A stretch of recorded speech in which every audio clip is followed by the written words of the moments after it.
बहिणीचे पती मयत झालेले आहेत, त्यांना कोण कोण कायदेशीर वारस होऊ शकतात? एखादा हिंदू पुरुष जेव्हा मयत होतो तेव्हा त्या हिंदू पुरुषाच्या नावे स्थावर व जंगम मिळकत असेल व त्या हिंदू पुरुषाच्या हयातीमध्ये त्या स्थावर व जंगम मिळकतीची कोणत्याही प्रकारे विल्हेवाट लावलेली नसेल किंवा त्या मिळकतीच्या कोणाला मिळाव्यात याबाबत कोणताही दस्त केलेला नसेल तर वारसा कायदा लागू होतो। आणि आपला वकील मित्र विशाल गावडे, चला तर मग कायद्याचं म्हणजे तुमच्या फायद्याचं बोलूया। त्या वारसा कायद्याप्रमाणे त्या हिंदू पुरुषाला त्याची जिवंत असलेली मुले मुली पत्नी आई हे वारस होतात। जर त्या हिंदू पुरुषाचा मुलगा मयत असेल तर त्या मुलीची पत्नी मुले मुली हे सुद्धा वारस होतात।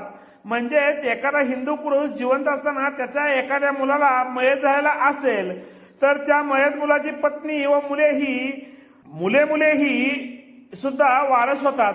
बऱ्याच वेळा एखादा हिंदू पुरुष जिवंत असताना त्याचा एखादा मुलगा त्याच्या जीवनपणी मयत होतो, त्यावेळी सून व नातू यांना हक्क नाकारला जातो।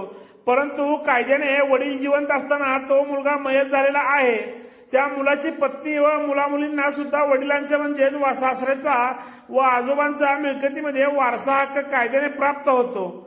अशाच प्रकारचे नवनवीन व्हिडिओ ऐकण्यासाठी आमच्या कोर्ट कचेरी या युट्यूब चॅनलला सबस्क्राईब करा। धन्यवाद।